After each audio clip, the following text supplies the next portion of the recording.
अस्सलाम वालेकुम, कैसे हैं आप? आपको मालूम है कि दुनिया में एक ऐसी नौकरी भी है जिसकी महीने की सैलरी पाकिस्तानी 32 करोड़ रुपए है। इस नौकरी को करने के लिए दुनिया में से कोई भी शख्स तैयार नहीं होता। अब इसकी सबसे बड़ी वजह जो है वो है जी तन्हाई। ये नौकरी जो है ये शुरू कैसे हुई? पहले ज़माने में बहरी जहाज़ों के ज़रिए जब सफ़र किया जाता था, ज़मीनी रास्ते बहुत तवील होते थे तो समंदर का रास्ता जो है वो नज़दीक पड़ता था, लेकिन उसके लिए सितारों को, सूरज को देखा जाता था और अपने रास्ते को आगे बढ़ाया जाता था। कई बार तूफान आते थे, रात के टाइम सितारों के सामने बादल आ जाते थे, तो उसके बाद सफ़र को आगे बढ़ाना मुश्किल हो जाता था और तूफान की वजह से जहाज़ इधर उधर भटक जाते थे। और कई जगहों पे ऐसे होता था कि पानी वक्ती तौर पर ऊपर आ जाता है, जहाँ पर चट्टानें होती थी, चट्टानें हमें नज़र नहीं आती थी और जहाज़ जाके उनके साथ टकराते थे और तबाह हो जाते थे। और नेविगेशन जो है ये 1973 में जाके ईजाद हुई है। उससे पहले नेविगेशन नहीं थी, कोई हल्के फुल्के इस तरह के आलात जो थे वो इस्तेमाल किए जाते थे। अब इन मसाइल से बचने के लिए लोगों ने क्या किया? उस वक्त के जो ताजर थे, उस वक्त के जो साइंसदान थे या उस वक्त के जो हुक्मरान थे, उनकी कोशिश होती थी कि उनके मुल्क में ज़्यादा से ज़्यादा तजारत हो। हर मुल्क इस जुस्तजू में होता था कि उनके मुल्क में ज़्यादा लोग आएँ, कोई सैर के लिए आए, कोई तजारत के लिए आए, कोई किसी काम के लिए आए, ताकि उनकी इकॉनमी जो है वो बेहतर हो। अब इस चीज़ को बेहतर बनाने के लिए कि किसी भी जहाज़ के साथ एक्सीडेंट ना हो, उनका जो सफ़र है वो सीधा रहे, तो उन्होंने सोचा कि समंदर के किनारे लाइट हाउस बनाए जाए।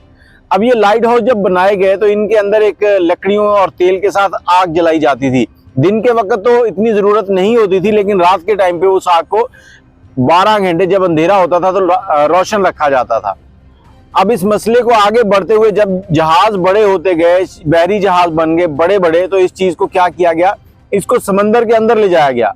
अब जहां पर ये नौकरी का मामला है, जो नौकरी मैं आपको बता रहा हूं कि 32 करोड़ रुपए माहाना सैलरी है, ये नौकरी जहां आपने करनी है वो साहिल से 30 किलोमीटर अंदर है। वो जगह साहिल से 30 किलोमीटर अंदर है और जो समंदर की नॉर्मल सतह है उससे भी तकरीबन 100 फीट की बुलंदी पर है। अब होता क्या है, जब समंदर में तूफान आते हैं समंदर के अंदर, तो ये जो पानी है ये बढ़कर बिल्कुल उसकी टॉप पॉइंट तक आ जाता है और वहां पर तन्हाई है।